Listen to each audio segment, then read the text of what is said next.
आइए सीखते हैं बिहार बोर्ड 2020 मैथ के मॉडल सेट 2026 के 74वां ऑब्जेक्टिव को।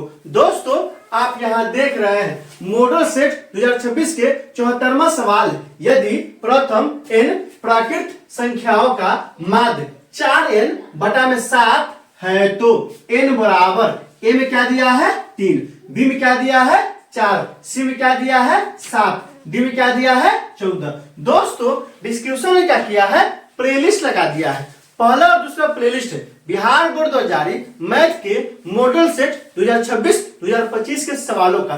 तीसरा और चौथा प्लेलिस्ट है 2025 के प्रथम पाली में और दूसरी पाली में पूछे गए मैथ के सवालों का। पांचवा प्लेलिस्ट है जो ये कहाँ का सवाल है माध्य माध्यिका बहुलक का सवाल है, तो माध्य माध्यिका बहुलक का लगा दिए। आप वहां जाइए उन वीडियो को इत्मीनान से देखिए ताकि समझ बनेगा कि एग्जाम में किस तरह सवाल पूछा जाता है और आपको कैसे बनाना है। तो आइए इस सवाल को हल करते हैं। यहाँ पहले आंकड़ा क्या हो जाएगा दोस्तों, तो आ है प्रथम n प्राकृतिक संख्या, मतलब 1 होगा, 2 होगा, 3 होगा, 4 होगा, कहाँ तक होगा n तक। और क्या दे दिया है, दे दिया है माध्य। माध्य कितना दिया है, तो माध्य दिया है 4n बटा में 7। निकालना क्या है n बराबर 1। आइए तो क्या करते हैं दोस्तों, माध्य निकालते हैं। तो माध्य बराबर क्या फॉर्मूला होता है, तो माध्य बराबर होता है क्या होता है दोस्तों, आंकड़ों का योगफल बटा में आंकड़ों की संख्या।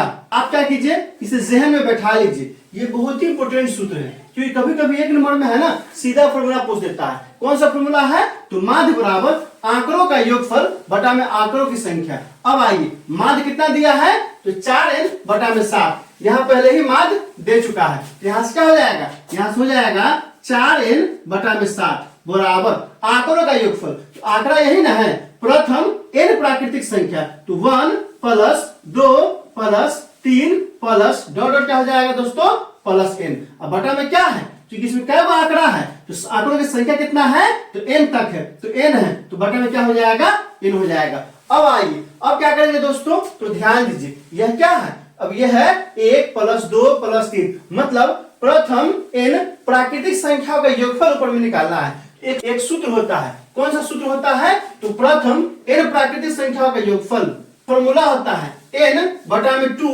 Into n plus 1। आप ध्यान दीजिए यह भी सूत्र क्या है बहुत ही इंपोर्टेंट है और ये क्या है एपी का दोस्तों फॉर्मूला है। इसलिए छठा प्लेलिस्ट है ना हमने एपी का लगा दिया है, समांतर श्रेणी का लगा दिया है। आप जाइए और देखिए क्योंकि एपी से है ना कम से कम 5-7 ऑब्जेक्टिव और 2-4 क्या होता है सब्जेक्टिव पूछता है, इसलिए एपी का कंसेप्ट क्लियर होने चाहिए। इसलिए जाके आप देखिए दोस्तों क्या इस फॉर्मूला को जहन में बैठा लीजिए। प्रथम n प्राकृतिक संख्याओं का योगफल क्या होता है, होता है n बटा में 2 इंटू n प्लस 1। इसको क्या कीजिएगा जहन में बैठा लीजिए क्योंकि डायरेक्ट कभी कभी है ना एक नंबर में पूछ देता है। अब यहाँ से देखिए, अब यहाँ से क्या हो जाएगा, तो अब यहाँ से हो जाएगा कितना 4n बटा में 7 बराबर ऊपर में क्या है, तो प्रथम n प्राकृतिक संख्या का योगफल है कितना होता है n बटा में 2 इंटू n प्लस 1। तो यहाँ से क्या हो जाएगा, यहाँ से हो जाएगा n बटा में 2 इंटू n प्लस 1,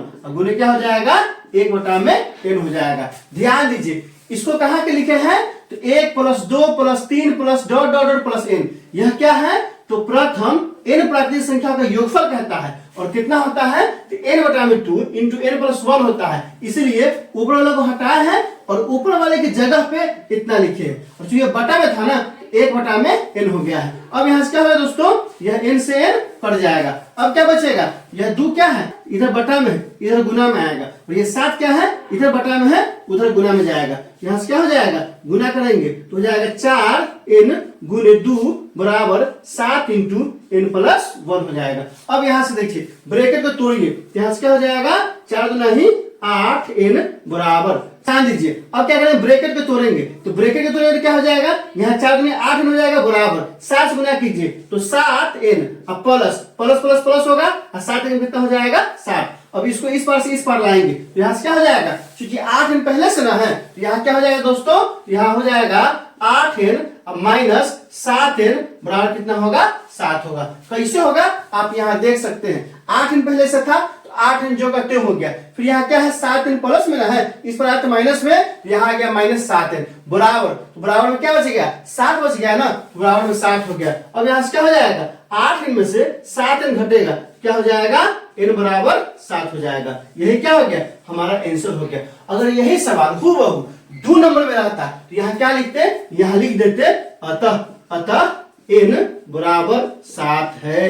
यही क्या है हमारा आंसर है। तो 7 किस ऑप्शन में दिया है, ऑप्शन नंबर ए में नहीं दिया है, बी में नहीं दिया है, ऑप्शन नंबर सी में दिया है। 74 का ऑप्शन नंबर सी हो जाएगा। दोस्तों कॉपी कलम उठाइए और इसको अच्छे से नोट कीजिए और कम से कम 5 नहीं तो 10 दोस्तों को शेयर कीजिए। दोस्तों इसमें कहीं कोई दिक्कत है आप कमेंट करके हमें बता सकते हैं। क्या आपने सीख लिया, कमेंट करके बताइए, इंतजार रहेगा। वीडियो अच्छी लगी तो लाइक कीजिए, मेरे चैनल को सब्सक्राइब कीजिए, ज्यादा से ज्यादा शेयर कीजिए। बहुत बहुत शुक्रिया।